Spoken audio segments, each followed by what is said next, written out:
Good morning, viewers, and welcome to the now streaming show beaming from the Advent Cable Network Nigeria Television, where we challenge perspective and break stereotype to bring you stories that are anchored in integrity, guided by truth, and viewed through the lens of faith. The Nigerian political landscape, I must say, witnessed a theatrical weekend which I would tag the big shake-up.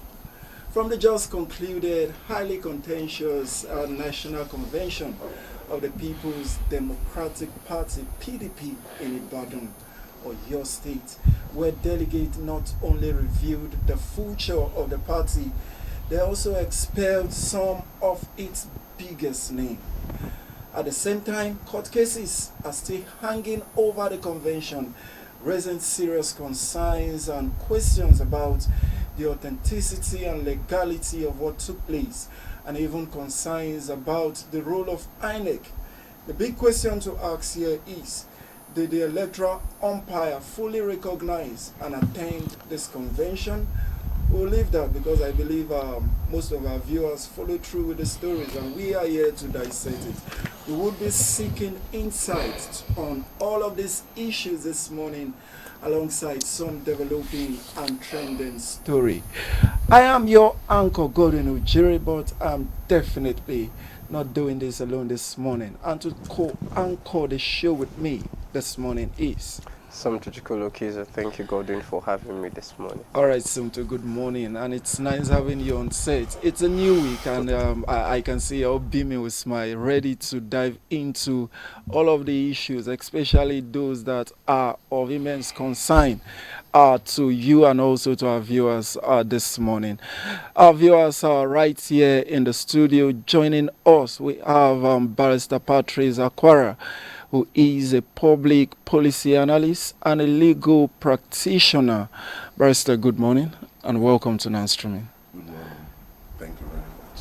All right, and joining us virtually later, all the way from River State, we have Honorable Chris George, who is an ADC chieftain. With all of these guests, we would be doing justice to the issues we have at the front burner to discuss this morning. So we urge you viewers that you remember you can be part of this show by calling in the number showing on your screen and by sending in your comments via our various social media platform. But first, we will take a look at some newspapers headline that arrived this Monday morning. And I would believe in my co-anchor to steer the ship from this point. I have a statement from the Pope and Obi. They predict that 33 million Nigerians will risk severe hunger in 2026. And the story we can find on page 3 of the Guardian newspaper. And just beside that, we have Akpabio says it's government duty to secure Plateau and Nigeria in general. This story we can find on page 3, and also beside that, also a story still on page 3 says Abia Assembly writes Tinubu 6 Nnamdi Kanu's unconditional release. And then the major story we have there with the picture story says 2026 budget delays spark fiscal spending concern and uncertainty. The story we can find on page 6 on the Guardian newspaper. And the story on page 9, Tinubu deploys peace envoy to Plateau as DSS arrests arms dealer. And also just with the concluded football cup that was played yesterday. It says DR Congo ends Nigeria's 2026 World Cup dreams. And I said to myself, there was no dream there in the first place. I'm happy you're saying that to yourself, you know. There was no dream. I wasn't even bothered to watch. Okay. Maybe by who first score. This story we can find on page 38 on the Guardian newspaper. And lastly, a story on page 6 says PDP's future in doubt as disputed convention returns to Turkey and elects NWC. This story we can find on page 6. And moving on to the Vanguard newspaper this morning. Above the masthead, the economy says why Nigerian youths in diaspora returning home. The story we can find on page 7 on the Vanguard newspaper. And also we have Tinubu to appoint ambassadors soon. This story we can find on page 8. And beside that, electricity workers threaten nationwide shutdown. The story we can find on page 9 on the Vanguard newspaper. And still on page 9, we have UK to allow Nigerians and other foreign students switch to innovator founder visa. And then the major story we have on the Vanguard says manufacturer shuns bank loans over high interest rates. The story we can find on page 21 of the Vanguard newspaper. And lastly, what we have to take is negotiation rule. I led 600 bandits to surrender. This is coming from Gumi. And the story we can find on page 9 of the Vanguard newspaper. That's all we have to take this morning. Thank you, Godwin. All right. Thank you so much, Sunto. And very quickly, we would be looking at the Punch newspaper for you this morning, just to read a few highlights, and then we'll dive into the issue and the conversation for you this morning. The Punch is leading with these that have trended over more than a month now, and it says alleged Christian genocide. U.S. Congress begins full-scale probe into Nigerians' killing, and this can be seen on page 2 of the Punch newspaper. And we have the rider there that says Nigerian church leaders to testify at Congress on Thursday. Tinubu peace emissary meets Plateau Christians and Fulani leaders. All of this story, like I earlier said, can be found on page 2 of the Punch newspaper. And then above on the masthead there we have Oshun Imo Kanu leads 2.3 million voter pre-registration, and this is coming from Amuputan, the new INEC boss for 2027, and that story can be found on page 3 of the Punch newspaper. And also on page 7 we have COP30 presidency Obi clash over 423-man Nigerian delegation. And I asked for what? But we'll leave that for when we dive into this conversation. And then on page 21 there we have FG scholars abroad stage protests over unpaid allowance. And I asked, why send people when you abandon them halfway? Then on pages 4 and 5 we have Lagos driver flees with employer's car 4 days after resumption. Wow. And then just like my co-anchor read there, we have DR Congo ends Nigeria 2026 World Cup dream. Yeah. And this can be found on page 30. And then our viewers, when you follow through with the front page of the Punch, you see a whole lot of trending headlines, but for the sake of time we won't be able to take much of it, and then we will dive into our conversation this morning. But just with the lead story that we are ending with, that says DR Congo ends Nigeria 2026 World Cup dream. Indeed, I am pained. I must confess I am pained. Sorry. Because I watched that match from the very beginning down to the end. I saw all the fragile moments for us. I saw how dominant the DR Congo team was. I saw how the Nigerian team was not converting their chances into goals, and then all of it ended in a penalty shootout with our goalman Nwabali doing great for us, saving at least 2 goals. But yet these players were unable to convert this opportunity into qualifying the Nigerian Super Eagles. I would say it's quite unfortunate. But however, before we dive in, we'll take a brief pause to watch the interview session the coach granted after the match. So please just stay tuned, take a breather, and while we watch that.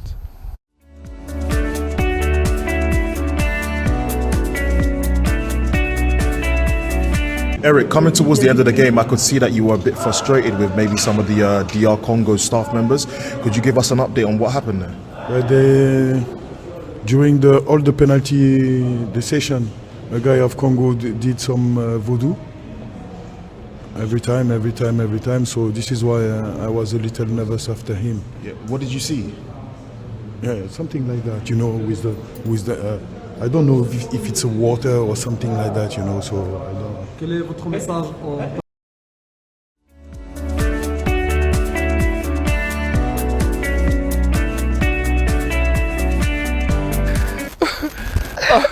All right, viewers, welcome back. You just watched that, and I wonder what this sign means. The gods are to be blamed. The gods are to be blamed in this. It's quite a funny one from Heriche there, as regards the non-qualifier of the Super Eagles to the 2026 World Cup. Yeah, and it's so unfortunate that do we call this an African thing? Is he really accusing the is he really pointing it was to the an fact outright accusation. that It looks it was as if due they are to- using they one used juju, voodoo or something, and that was what made them not. Was it still the juju that made them to drag it to the penalty? So you see, Africa, we have this mentality of accusing the gods for everything. Even in our ignorance, we'll take it, our village people are caught up with us, things like that, knowing fully well that in some cases it's our own ignorance. So tell me how the gods manipulated the 90 minutes plus extra time to penalty. How did the gods do it? Or okay, it's now got to the penalty shootout, and it is now believed that it was because of their jazz. That was why we could not score. They are just this is the height of these organizations, for goodness sake. Nigeria, just like you said, they dominated the play for the complete 19 minutes. You get, and me, what I get to say, not be by who first score.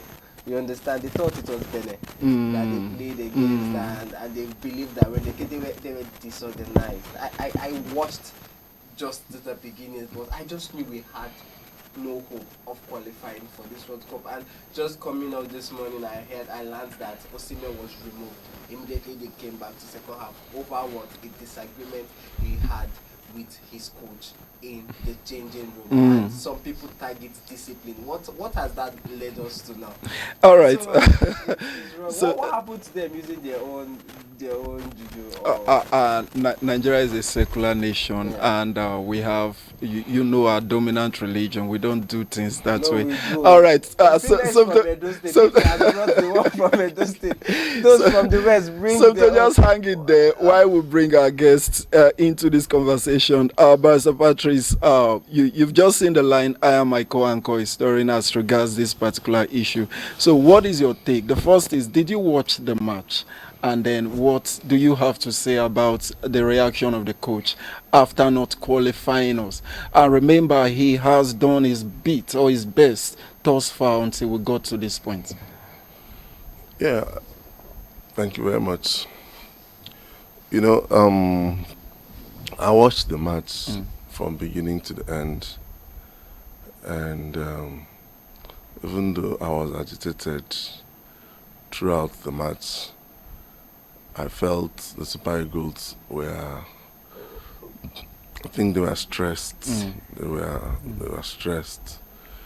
And being a professional footballer myself previously, what the coach said makes a lot of sense. There's voodoo in football that has even affected me in the past. Wow. Yes. So when certain things, when you were talking, I was just looking at you. What you've not experienced, you cannot really relate. My team have had voodoo attack in the past. Even myself had affected me.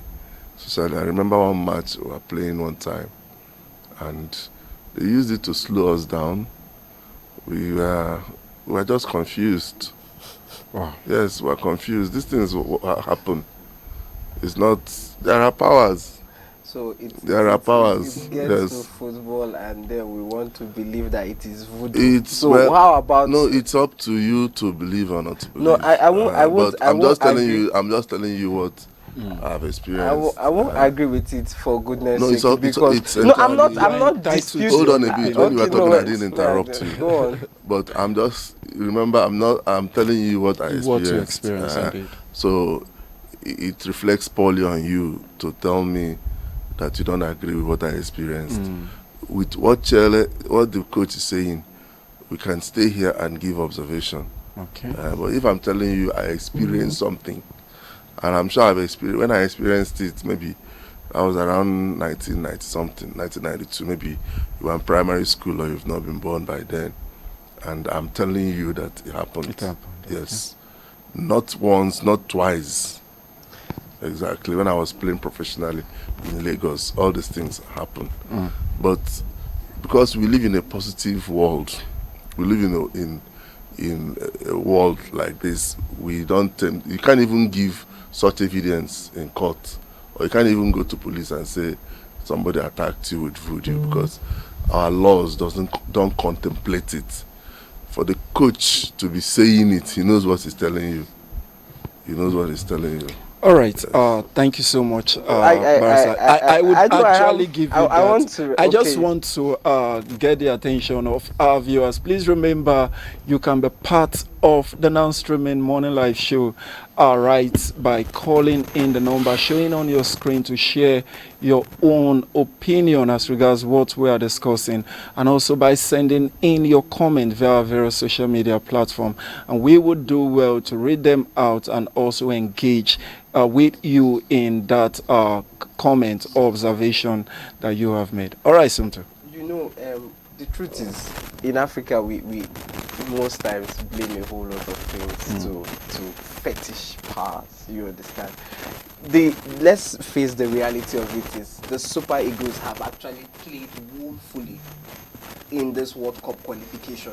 Let's just assume CAF did not deduct certain points from certain countries to give us the opportunity to get. So what would you say with our previous plays with other countries? It's not true. What you are saying is not correct. No. Don't mislead the public. Hold on. What do you mean? Wait. CAF. Just a minute. Let me correct you. CAF only directed 3 points from South Africa. Okay. And even with that, it didn't affect anything. South Africa still came first. So the points deducted from South Africa did not in any way enhance Nigeria. Do you get? Okay. I think I get you. Before you react, my director is just giving me this info that it is not just South Africa, but 3 points was deducted from almost all African nations that played in this qualification. I believe, from all the countries. That is no way information I am getting now. Okay, let me get you. But that was what brought us to this point. It's not true. No, we just won. We just defeated Benin, and we had the same points with Benin, but because we had a superior goal advantage. Simple. All right, Sumto, at this point, we would want to say to our viewers that Thursday Special is always reserved for sports. We would leave this conversation until Thursday, where we will dive into it fully and expose everything there is as regards the happenings and why our national shining stars, the Super Eagles, could not qualify. Indeed. So we wait for Thursday, and we urge you to join us during the sports segment of the non-streaming show. But very quickly, we would be going straight into other issues. And if you look at the front page of the paper, you will discover that there's this trending story, the alleged Christian genocide, and the U.S. Congress is, according to the Punch here, U.S. Congress begins full-scale probe into Nigerians' killing, and we have Nigerian church leaders to testify at Congress. Then Tinubu peace emissary meets Plateau Christian and Fulani leaders. I want to come to you now, Barrister. When you look at all that have happened, the Trump speech gone blazing and everything, and the reaction from our government and what we are having now, just opposing between all of this, what would then be your take with this present one that's saying U.S. Congress begins full-scale probe into Nigerian killing? Yes, thank you very much. You see, America is America is a system governed country, just like most countries that practice democracy. Indeed. So the process of designating a country of particular concern, as they call it, CPC, has some steps it follows, and part of that step is what they are doing now.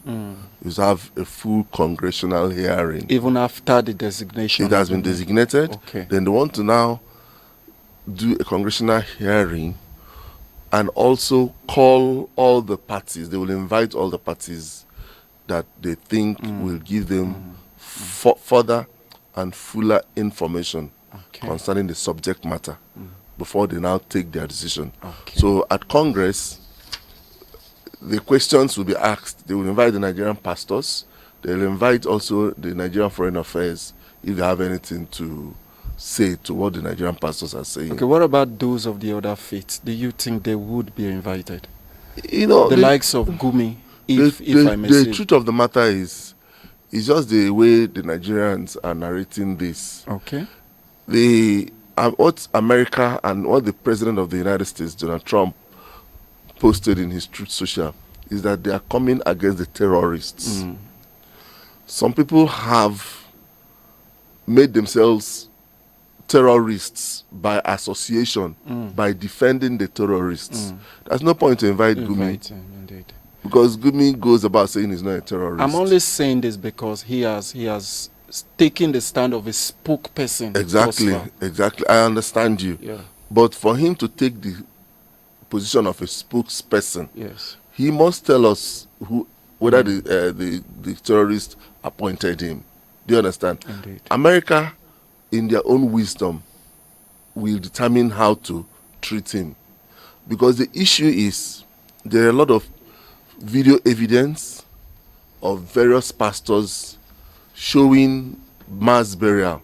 There are also video, I remember it was Very Dark Man that went to Benue. I think it was his own village. Yes, at Yelwata. Yes. And also showed video evidence of what happened. Indeed. And incessantly we keep on hearing about it. So I don't even understand why Gumi is making all the claims he's making and people are living and the government will just allow him. You understand? Indeed. Somebody like Gumi should be in detention, should be tried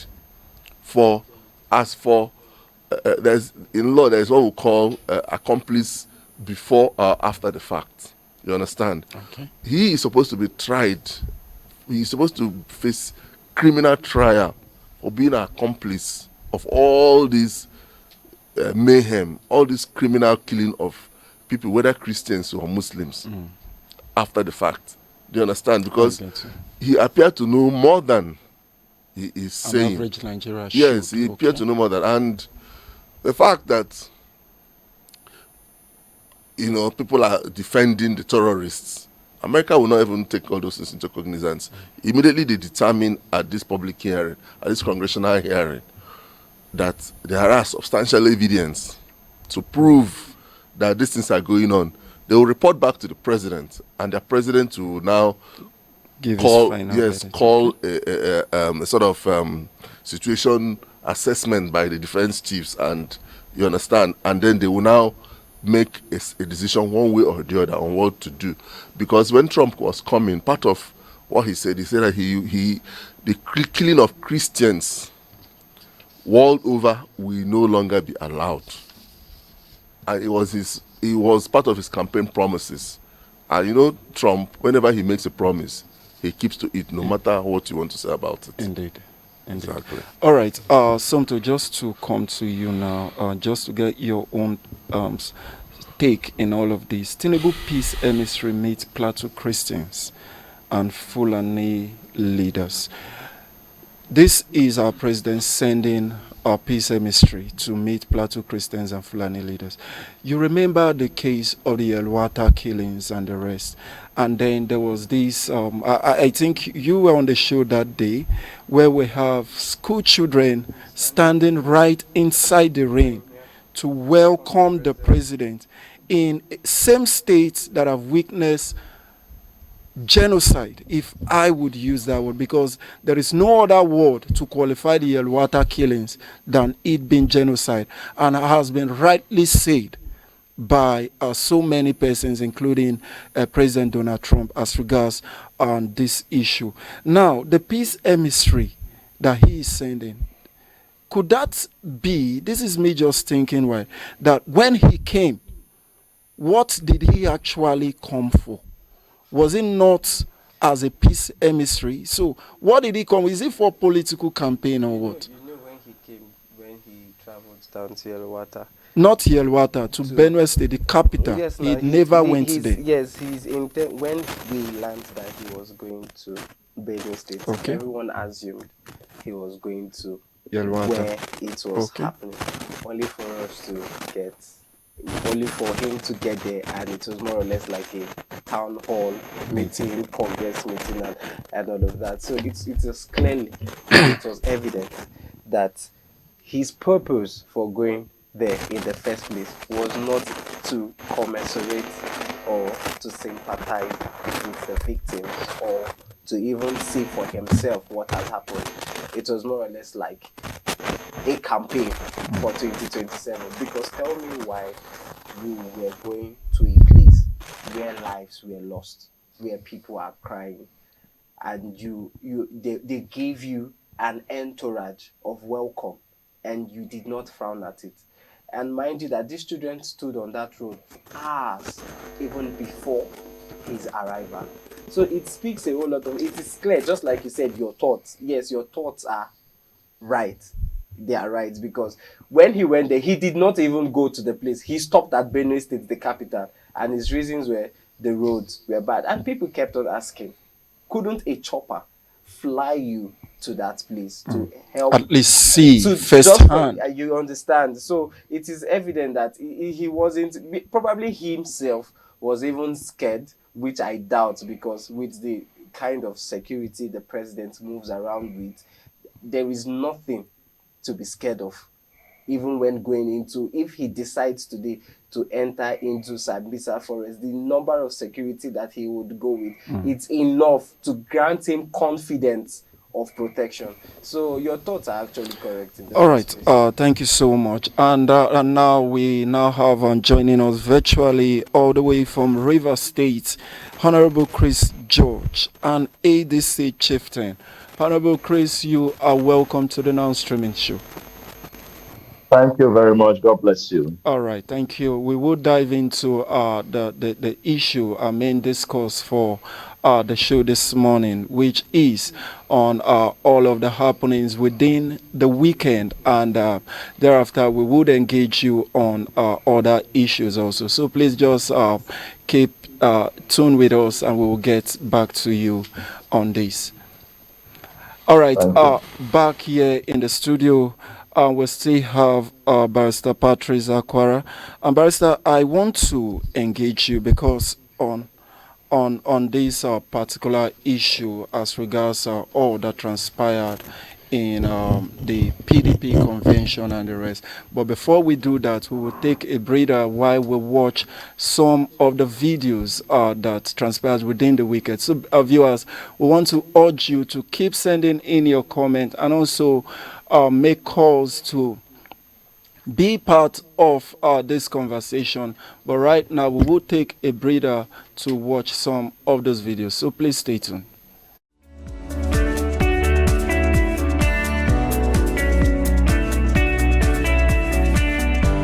ACN, Muhammad Abdurrahman, Senator Mao Ohabua, Honorable Austin Wachuku, Abraham George Turner, and Chief Dan Obi. Whereas Article 33, Section 2, Subsection 1, Subsection 3J of the People's Democratic Party, Constitution of the 7th as amended, the National Convention of the party shall have supremacy in all matters pertaining and all organs of the party, including matters of discipline of officers and members. Whereas it is important to underscore the fundamental principles that a political party is a voluntary organization and members are expected to join if they so wish. And as explained in our Constitution, Section 40, as amended, and are to be bound by its fundamental principles and aspirations as expressed in its Constitution. The mentioned above have committed various breaches of the party's constitution, including support and canvassing for vote for candidates of election, conducting illegal and parallel congresses, sponsoring litigations against the party, most recent of which suit number C ABJ CS 2120 dated 2025 between Honorable Austin Wachuku and others versus INEC and others seeking to stop the 2025 elective national convention for no just cause, contrary to Article 58, subsection 1 and subsection J of our Constitution. In that case, Senator Anyanwu, Umar Bature, Kamal Dim Adeyemi Ajibade ingloriously supported Wike and others to ensure that the 2025 National Convention did not hold. The party has completely lost its esteem, regard, and respect in the eyes of the public on account of despicable conduct of the former governor of Rivers State and these men he recruited to help him destroy the party, contrary to Articles 58, subsection 1, subsection B, and subsection I of our Constitution. I,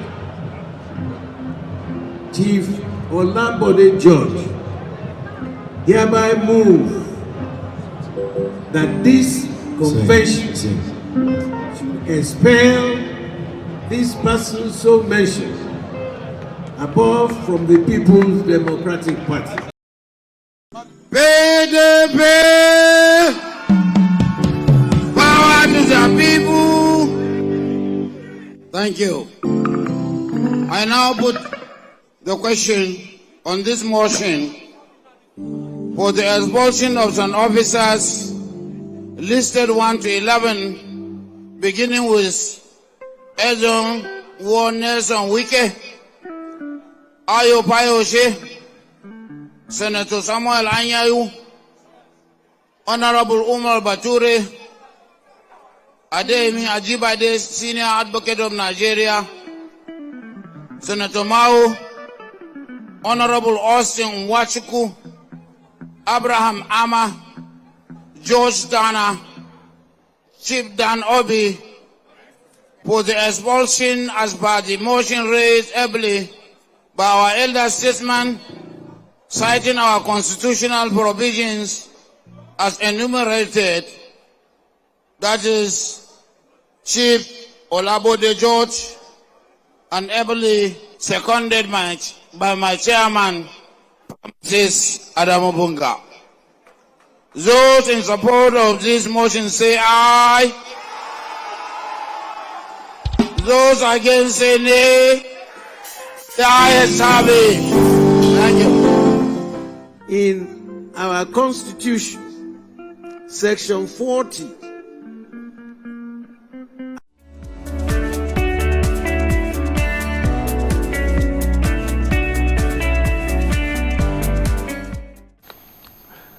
All right, welcome back, viewers. Indeed, those in support would definitely say hi, and those against will say no. And I stamp it even in the studio that the highs always have it when it comes to the Nigerian politics.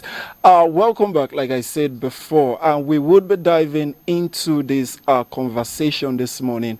A whole lot has happened, a whole lot. In fact, I must say from this point that this is a developing story, and we would be looking at on it from different and diverse angles on as to how this story would develop from Saturday onward. And but for us in the studio here, we would be looking at it from two perspectives. One, I would say the legal perspective, and secondly, I would say the political perspective. And then we would try to harmonize all of these to give you a real insight on what is transpiring presently with the opposition political party, the PDP, at this moment. And with me, like we earlier introduced, is Barrister Patrick Zakwara, who is a policy analyst, a legal practitioner, and he just whispered, a former member of the People's Democratic Party. And we have also joining us virtually Honorable Chris George, an ADC chieftain, who would be making analysis and dissecting this issue with us this morning. All right, Barrister, I would be starting this conversation with you. And I just want to look at it this way from the legal perspective. A whole lot of court cases hanging in the neck of the PDP presently, but yet the convention are still held. So the question is, how authentic and how valid is this convention? Now, is a two-in-one question. Given the fact that the body INEC was seen to be present. So, your reaction?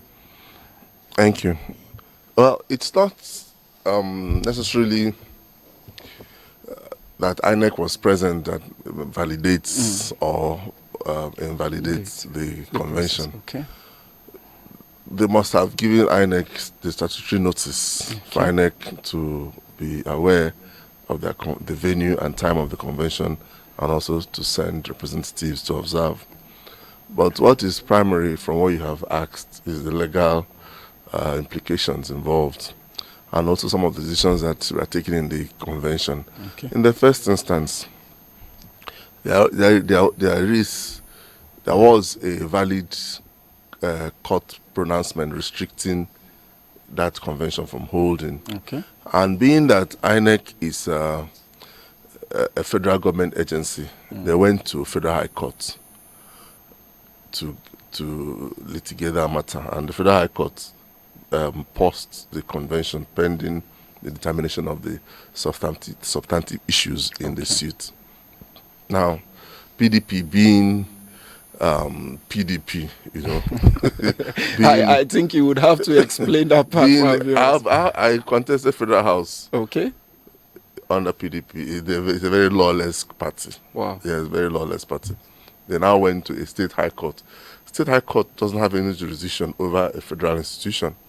Yes, if a federal institution is a party to any matter, the proper the proper place to go for any issue, any legal question, is the Federal High Court. And Federal High Court and State High Court, they are courts of coordinate jurisdiction. So Federal High Court cannot make one ruling and then the state, another court of coordinate jurisdiction will now nullify it. They should petition the NJC over that judge that made that decision. That is one. Number two, the issue of suspension at the convention. It shows that they are a very lawless party.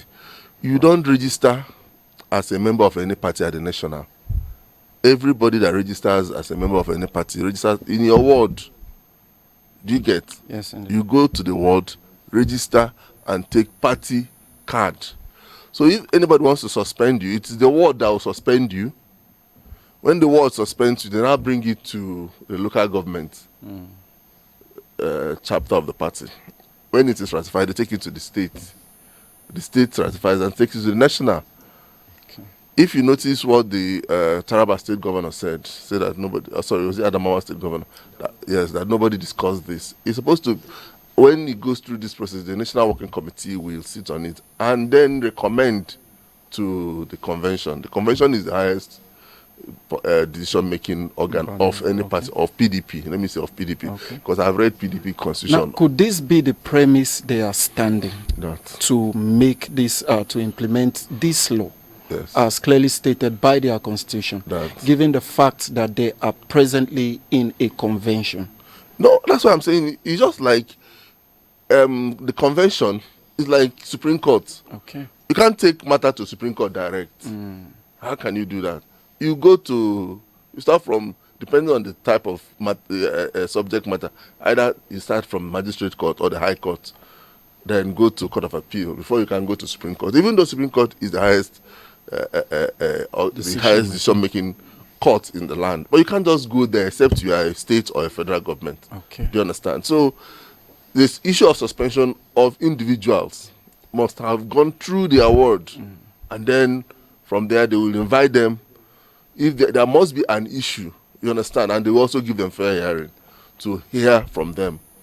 But this one, they just without recourse to all the statutory provisions as contained in their own constitution, went straight to the convention to, so that shows you that they are very lawless. All right, Barrister, thank you so much. Having described the PDP here as being a lawless organization, I just want you to stamp it for us in the show this morning. Is the convention that was held in it's not even proper? Yes, because the court says, I know where you're going to. Is it authentic? It's not even legally constituted, because when they went to the Federal High Court said that it is the secretary, that is Senator Anyanwu. The secretary is supposed to be a signatory to the notice for the convention, and the secretary's signature was not there.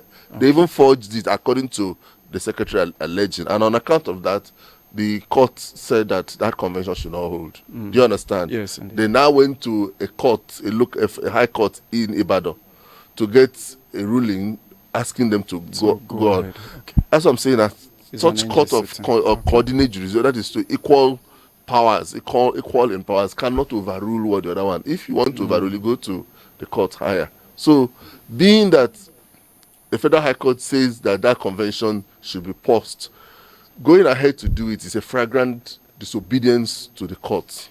All right.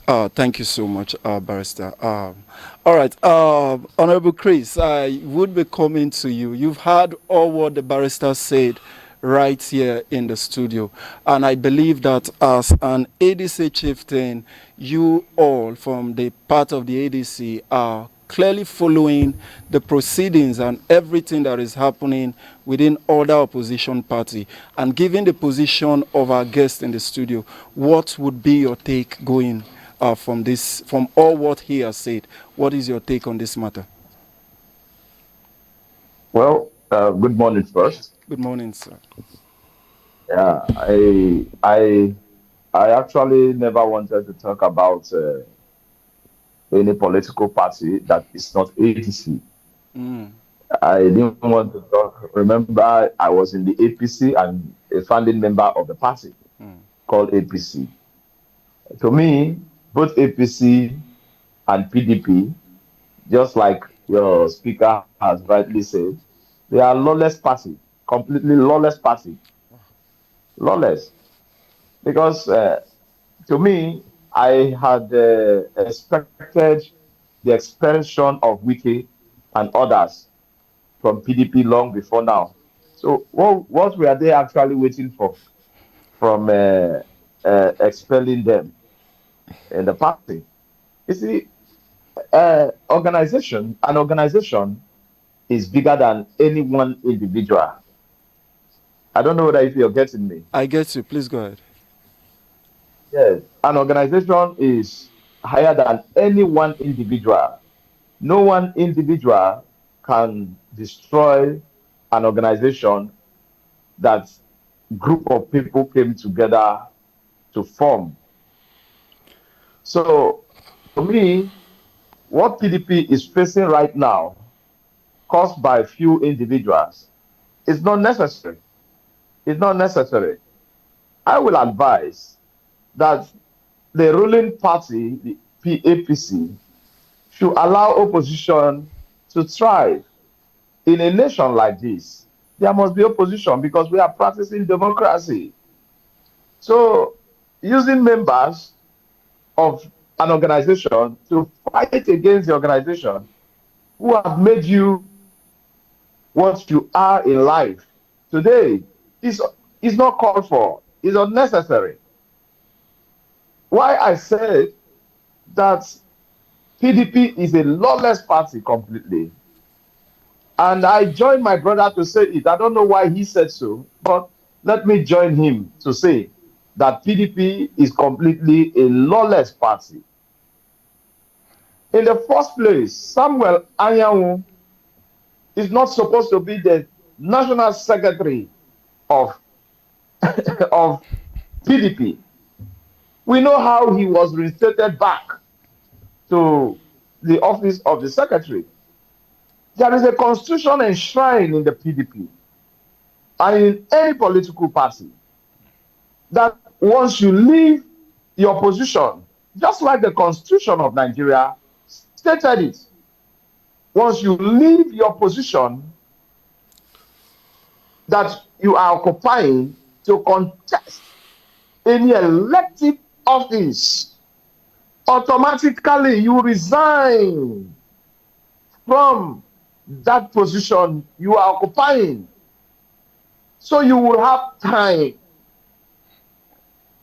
to run around things concerning what you are running for. But in the case of Samuel Anyanwu, who contested for the governorship seat of Imo State, had left his position and contested for the governorship position. And now, because he lost election, he came back and said, oh, he's the secretary. He still remains the secretary of the party. I want to ask Samuel Anyanwu a question, very simple. If you had won the governorship seat of Imo State, of your state, would you have come back to say you still remain the secretary of the party that you have already left to contest election? Would you come back? The answer is this: no, Samuel will not come back to contest or remain as the secretary of that political party. So why then you come back now to say, after when you have left, you are still the secretary of the party? Well, me and you know how Nigeria is today. That Nigeria is a country that the highest pay in the court takes the day.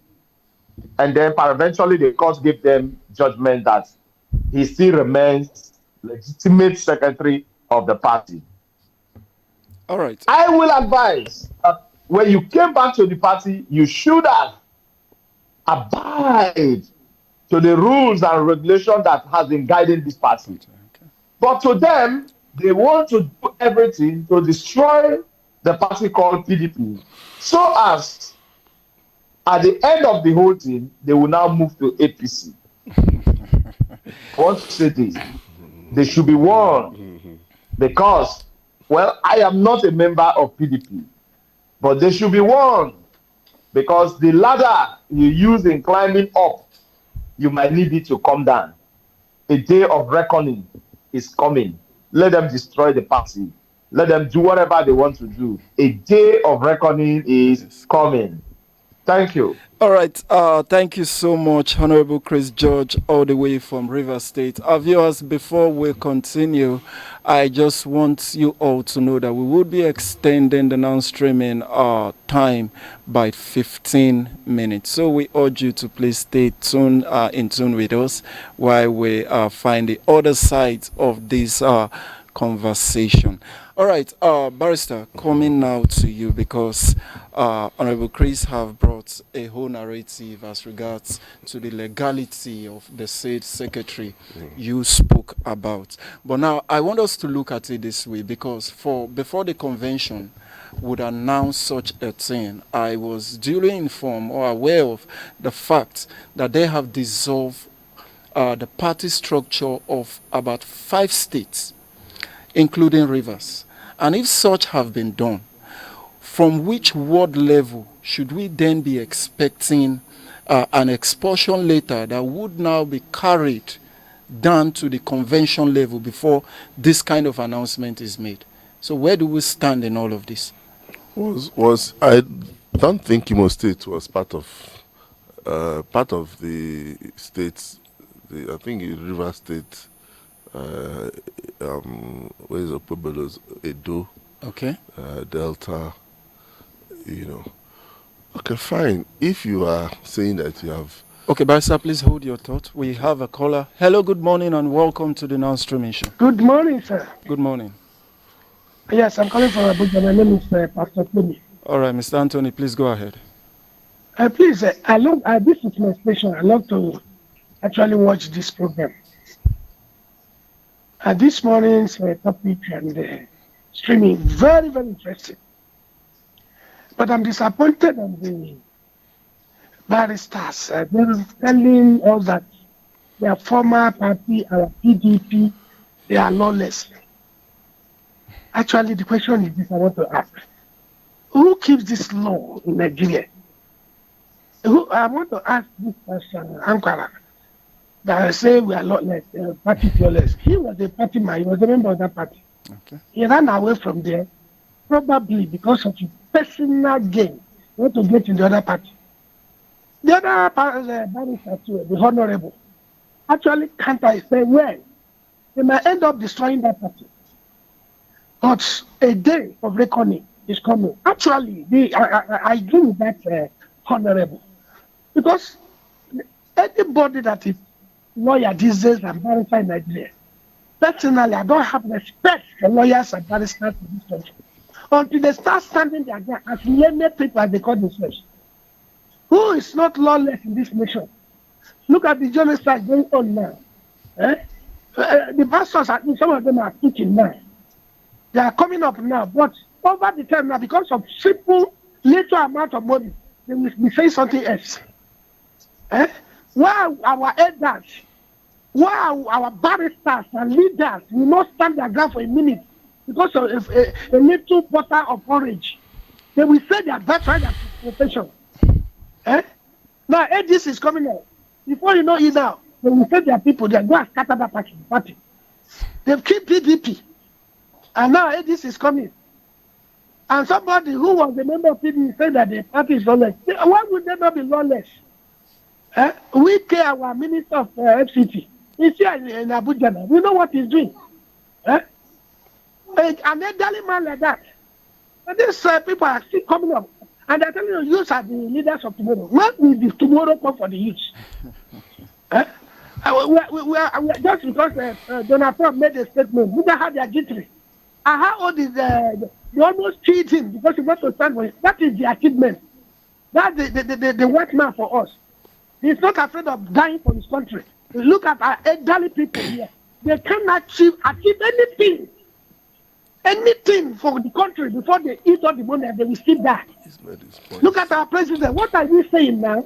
What will a bastard say here? A party is knowledge. All right, thank you so much, so please, Mr. Anthony from Abuja. When you are discussing, also bring mature people, not dumb people who come around and open their mouth. Thank you so much. No problem. Thank you so much. The thoughts are yours completely.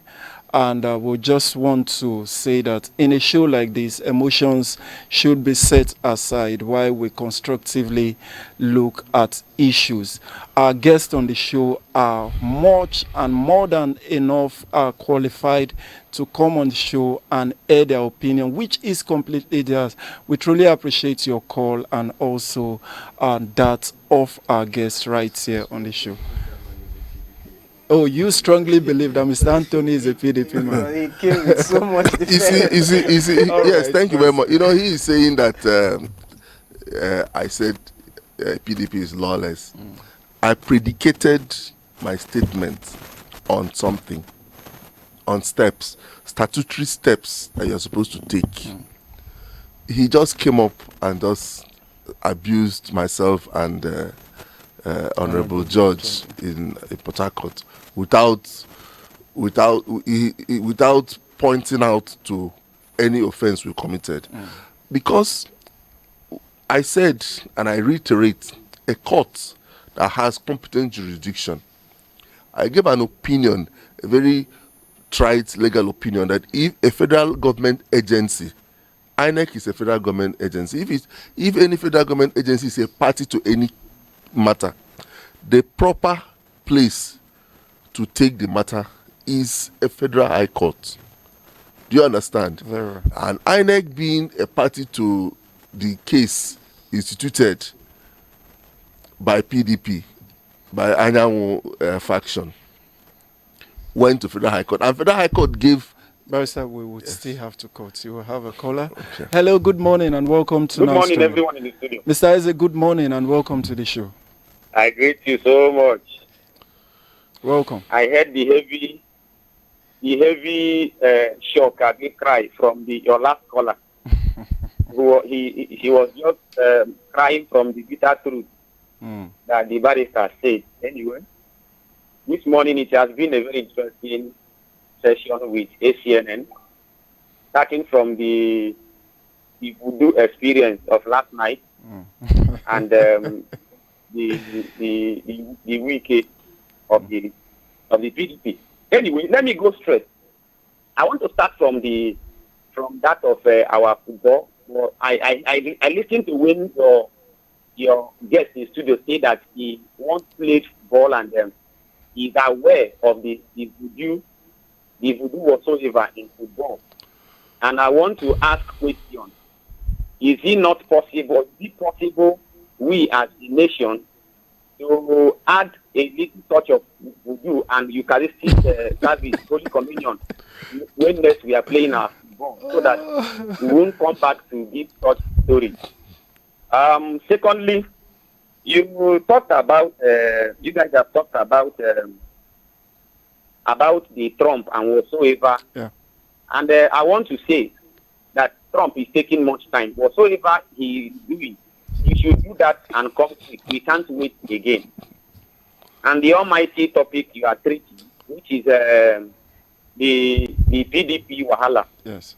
I want to state by, extending the lawlessness. Not just in PDP. In Nigeria as a whole, we are just lawless. Even, I don't think everybody are just lawless. No group is working.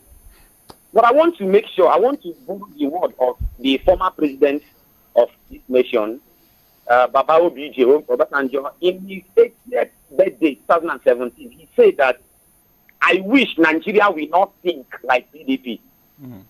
And I want to state this. PDP should go back to Obasanjo and ask him this question, these three questions. Who did the pitch? Who pushed PDP and who covered PDP that made PDP think? If they did not get this question right, expelling Wike, Anyanwu, and co will not make PDP stand well. I hope the Lord and personal savior of PDP, which is Makinde now, will be strong enough to withstand Wike, when Wike, who is building ethics for the judges now, when he will challenge them in the court. We should understand that PDP is dead and dead. He can't rise again until they just understand that the so long years people wasted their time is what that is the repercussion of what we are reaping today. They shouldn't even think to paint words. Your caller that was crying, he just knows that PDP is lawless. APC is lawless. The so-called ADC that is coming. I heard that they were about to unveil their headquarters in Abuja, and your honorable on virtual guest is not here. He should be coming, because it is another lawless group that is about to stand. Because in Nigeria, everybody is just lawless. Thank you so much. All right. Thank you so much, Mr. Eze. Let me quickly say this, that you have to bear in mind that PDP is factionalized now. Okay. I won't be surprised that before the end of today, the Wike Anyanwu faction will convene and expel nullify what they did in Ibadan and expel even the newly elected chairman and the National Working Committee, because it's factionalized. You understand what I'm saying? Senator Samdari, he is the substantive secretary. His record is with INEC. Then there is a chairman on the other side. Damagu is on the other side, which we have now removed. So today I'm expecting them, or tomorrow, to convene a press conference. Indeed. And do the needful. All right, simple. A whole lot of our political parties are factionalized. Let's not even dwell on just PDP and APC. How about the Labour Party? Okay. You understand? This was an issue they had at some point, and they are still having, where the likes of P2B and the governor of Abia State will call a national convention. The Labour Party will say you don't have the right to call in a national convention. So you see that there are just confusions everywhere. And all these are just pointing to something. Are we really ready for 2027? All right. I'm coming. Are we really ready? Because come 2026, governance ends. Beginning from next year, all we will see is campaign. And if at this point, the so-called opposition parties cannot put their house in order, what is our fate come 2027? All right, Somto, we hear you loud and clear, and I believe our viewers also do. Coming to you now, Honorable Chris George from Rivers State. You heard all what our callers say, but we would lay that aside just to ask you this question.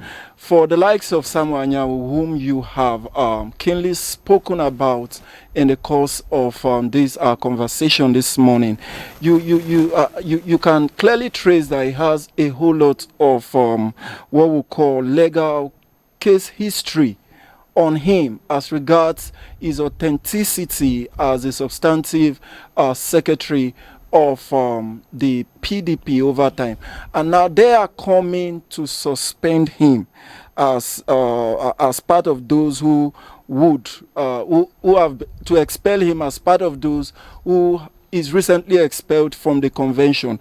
Now, where does this put all of those earlier court ruling? So I don't know if you can quickly make sense of this. Anyway, the truth about it is that, remember, he was not suspended from the party. Okay. When you say expel, that means being removed, completely sacked out of the party. You know, it's just like Jonah in the boat. So for you to make the boat to be stable, if you have studied the Bible very well, is for you to remove Jonah, so that throw Jonah out of the water and let the fish or swallow Jonah, so that the boats will be stable. So what they have done actually is to remove the Jonah from the PDP, because in PDP there are so many Jonahs. You will not just see it only in PDP; it's also coming in APC too, where there will be Jonahs. So because what you are doing to someone today, they will also do it to you. Okay. We know where all the PDP problem is actually coming from. You understand? So definitely it will also happen to the APC too. So what I'm saying is this: Samuel Anyanwu has been removed from the party and his Jonas, because it seems he becomes the goal of contention when it comes to the problem that the PDP is having as the secretary of the party, which is the main organ of the party. So if the party the party elders have come together to say, see, we expel you, we don't want you from our party. You are not the owner of the party. We have removed you from the party. You have no business. We have no business. Anybody doing any business with you in the name of PDP is just wasting his or her time. So at that, if they were already having issues in court with him, the party have the right to withdraw their case because he's no more a member of their party.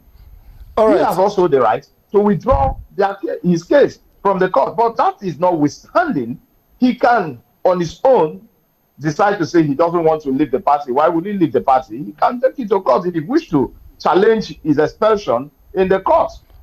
All right. He can go to court. Honorable, just to add to what I've asked, you overheard my co-anchor when he is saying that almost all of the political parties are what again? Are in mayhem, are truly fractionalized and the rest. ADC now, themselves. that is where I'm coming to. So, Honorable, I now want to ask you, as a chieftain of the ADC, do you not think that the same fate awaits the ADC as regards to fractionalization presently? And what is the assurance you are giving us that the ADC is a different boat for Nigerians to sail on? Okay, fine. Let me clear you one thing. Okay. You see, they have tried it, which they are still doing it. We know where the problem is actually coming from. ADC is not scared of anything because we are already part of these guys. We know what they can do. We know what the PDP, the APC can do. So to us, as a party, as a coalition, we are not scared. We have all their strategy. We know all what they are doing. Now, you can imagine before they even plan it, we already know. Okay, take for example of how we want to unveil the party national secretariat today. You never even knew it. Nobody knew it. But yesterday, you just heard that the party is unveiling their party secretariat. And our caller is asking, is saying that you ought to have been there as a chieftain of the party. It's not necessary. Okay. It's not necessary. Okay. I have other things I'm doing. I'm running for federal house. I am still working and consulting with my constituents, so it's not necessary. Right. It's a party secretariat that the NEC has have what to do, can unveil, and maybe after then we can visit and know what we want to do too. So I don't have an office there to go there and show myself, but that does not mean I'm not a member of the party. I can follow up online. We are following online. So what I'm saying is that they will not bring it to ADC. Let them try it. We are waiting for them. We have told them we are waiting for them. We are like a Trump in Nigeria, waiting for APC to come, and then we will tell them that, see, what you know, we know. I am a founding member of APC in 2013. I'm a founding member. So if APC feels that what they are doing to the PDP today, you want to bring one person to come and destroy ADC, we are waiting. We are not scared of them. All right. We are not scared. Honorable Chris, we are waiting. Let them come. You have told them, come. Even we are telling the president, if you think you want to also come, we are waiting for you. All right. Thank you so much. No one man. The truth about it is that no one man will come, just like Wike is doing today in PDP, to say he wants to come and destroy ADC. Who born you? Where are you from? Come. You don't get family members. All right. Thank you so much. Okay, let me say, unless Thank you so much, Honorable Chris. You don't have anybody. You are just yourself. Thank you so much. So let them come. We are waiting for them. Thank you but indeed. I pity that individual. No, I'm coming. I pity that individual that the ruling party will want to use. All right. Thank you so much, Honorable George, joining us all the way from Rivers State. We will take that as your last word on the show. And the one thing I could pinpoint from your last statement is let them come. we are waiting. But every political party in Nigeria, from my own end, I would want to say that Nigerians are also waiting, because 2027 would not just be business as usual. I just want to advise that everyone put their house in order. All right, Barrister, I would be taking your last word on the show, say in 1 minute, because we're out of time. There's things just like one of your callers, when he called, said that we are all lawless in this country. Yes, we are all lawless in this country. Well, he functionally or practically speaking, he may not be far from the truth. Okay. But what I want to advise is, if democracy is not working, we should find something else. It's not really compulsory. Because if you find out that most thriving countries, they're not even practicing democracy. If you go to China, they're not practicing democracy. If you go to some of these countries, Saudi Arabia, Qatar, Dubai, they are practicing a system of government that is compatible to their society. We don't have to emulate the West. You understand? Because from what that man said, it's obvious that this is our democracy. What we are practicing is not democracy. When you see somebody, he will become president, he will become governor. Every other person, you just say anything that is contrary to what he says, DSS will come after you, EFCC will come after you. You don't even have free speech.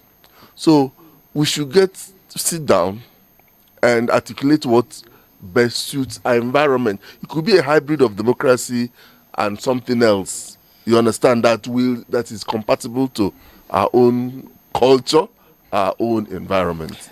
Thank you. All right. Thank you so much. Somto, your last word also on the show. I don't have a last word. Just that speaking about Nigeria in most cases are tiring, because we're more or less going in circles. All right. In circles. So I just pray Trump comes quickly. All right, you pray Trump comes quickly, and with that, we will be taking the last comment on the show from one of our viewers. He is he's saying, "I hope Trump and his parliament, while inviting Christian leaders, will not invite Primate Ayodele Elijah, Prophet Reno Omokri, or motivational speaker Femi Lazarus. Concerning the PDP, they should be ready, because Wike would soon gather 45 microphones for his thick voice press statement. The remaining PDP governors should join APC and collect their 250 billion allegedly." This is coming from Mr. Eze from Abuja. Viewers, there you have it on the morning show, now streaming, and this would be the size of our package on the show today. I want to thank my wonderful guest, Barrister Patrice Aquara, and my virtual guest, Honorable Chris George, the ADC chieftain, all the way from Rivers State. Viewers, remember, you can get more of our programs via our various social media platform, and also by staying tuned to this station. I also want to thank Michael Wanko, who have steered the ship with me this morning. Somto Chukwu Kizu, thank you so much for being part of the Now Streaming Show. So we'll come your way again tomorrow with other interesting topics, same time, same station. Do have yourself a great day. I am Gordon Nigeria, and bye for now.